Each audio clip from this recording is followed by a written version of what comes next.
Hello again. You wait for ages and ages for a bus and all that, but basically I'm on a bit of a roll with putting these videos together right now, and I wanted this particular episode and the one I produced the other day to come out really quite close to each other because they're very closely related. So in the last episode, I talked about the reasons for getting a drone in the first place.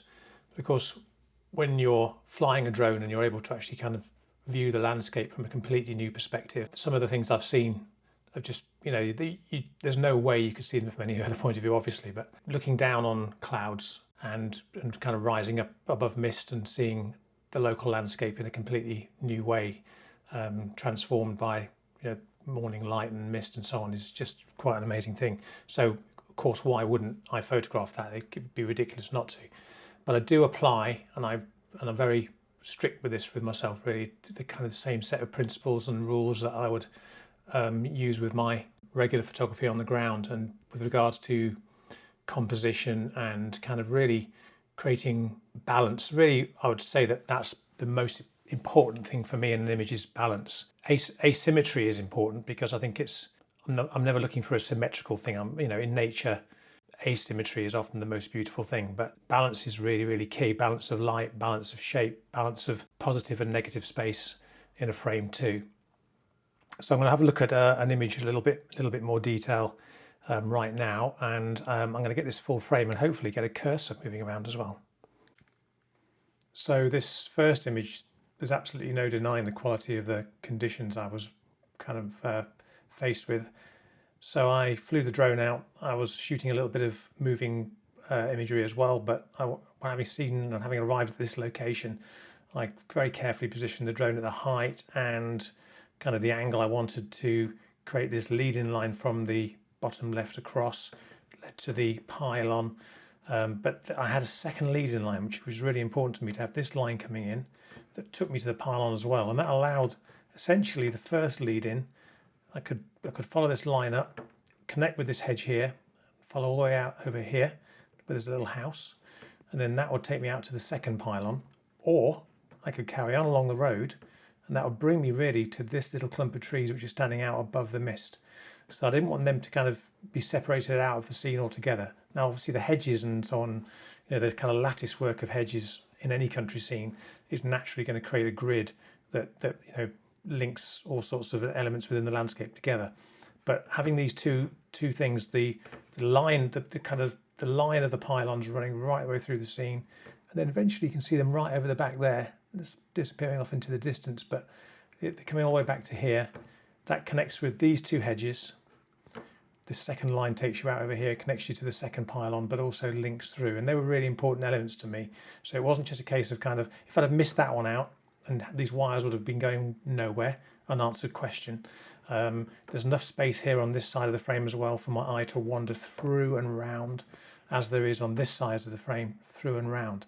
It's really important to have a little bit of space on either side of the frame for the eye to wander, as though you were walking. If you were walking into a scene like this and there was a miniature version that you're going to walk through, you want to have somewhere where you can walk around the edge but still remain within the image. That's kind of a key thing.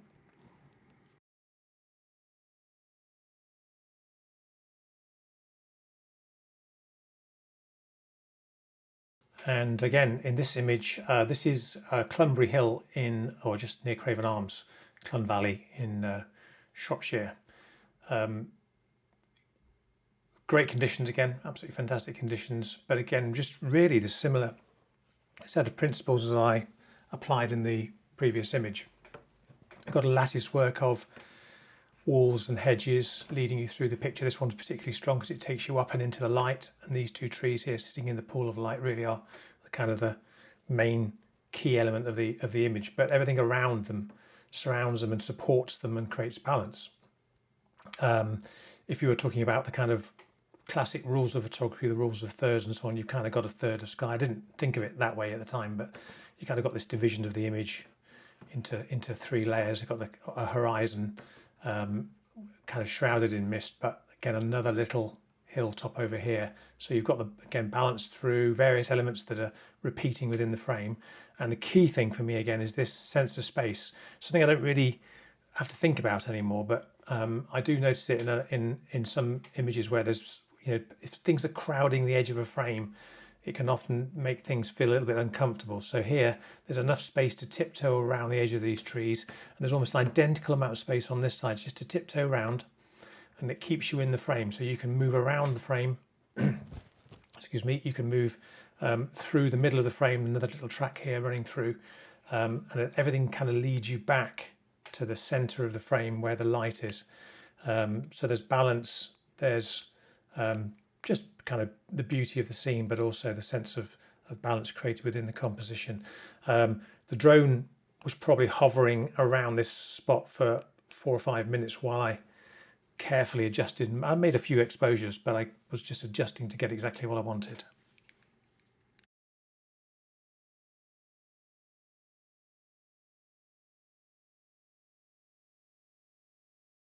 Okay, the last image I'm going to kind of talk about today. This one is probably a bit more of a classic landscape in as far as it kind of follows some of the rules, I guess, of, if I was working off a tripod, I would be looking for something to put in the foreground, and I'd look to try and balance that with something in the background. I tend to think the opposite way around to most people, I think, with my photography, is that I'm looking for foreground first. I've always done that with my photography with large format, with working with the Sonys as well. I'm looking for something really interesting in the foreground, and then I'll find hopefully some background to kind of give it context, rather than finding a mountain in the background and finding a boulder to plonk in the foreground. It's my photo is often about the boulder rather than the mountain. And in this instance, having discovered this patch of woodland, and actually there were a couple of abstract details in yesterday's video that featured these trees. If you probably remember, there's a golden tree, and then there's surrounded by some skeletal trees. That's actually featured. That's what I went there for. And then, of course, as the sun was setting, it just was such a beautiful scene. We've got this purpley light on the treetops here where they haven't got any leaves. You've got the gold on the oak trees here, which balances very nicely with the purple hues and some of the yellowy kind of golds in the sky. It's a note actually that you have to be a bit more careful, of course, with balancing light with a drone. You can't use neutral density grads on a drone. That'd be nice if there was such a thing, but of course you couldn't adjust them because you'd have to bring the drone back every time to do that. So I know there's exposure bracketing and HDR, but sensors as they are still can't, in my opinion, kind of do justice to a scene where there's really strong, very, very strong direct sunlight straight into the frame. So you'd end up with something that's very much too dark down here. I did, I think, take no, I didn't actually with this. I didn't bracket this, but this is actually just a one-shot thing. But the light at the top wasn't so strong that it overwhelmed the bottom. The tendency there would be to underexpose the bottom, because I wanted to make sure I captured detail up here. And on this instance, I've obviously done some work in Lightroom and Photoshop to pull more detail out of the bottom. But with the sensor on, this is the Mavic Mini 3, so it's not as good a sensor as on the 4, and it's not as good a sensor as obviously some of the much more expensive drones. So if I'd have had to work this section down here too hard, I'd have got a whole lot of noise and a whole lot of kind of color that I didn't really want. So, but this tree here essentially is my surrogate foreground boulder. When you're working off the ground with a drone, doing a classic landscape like this, everything really is the same as it would be with ground-based photography. Whereas I'd be using a shrub or bushes or rocks in the foreground to kind of focus the eye to the front of the frame. Here I'm using this kind of little cascade of a tree. Again, there's a little bit of movement around it, so you can travel around and then into the frame. And again, the hedges, the lattice work takes you out into the frame. It's quite a lovely pastoral scene. This is again Clun Valley, Lentwardine, and into Knighton and into Wales right in the distance over here. But a beautiful, beautiful part of the UK. And I think one of the things that I particularly enjoyed when I was living there was the lushness of the greens. I really miss that where I live now. It's yeah, what a lucky thing it was to live there for a couple of years. In fact, actually, you can just about make out my van at the time, just there, little white speck. That's where I lived, so quite lucky. Anyway, a lovely scene, and really again all about balance rather than kind of something too striking. I'm always looking for balance. I'm always looking for something that's restful, peaceful, and kind of calming.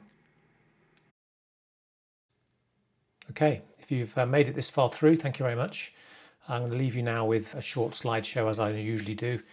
These are all images made over the last 2 to 3 years with my drone from various parts of the UK.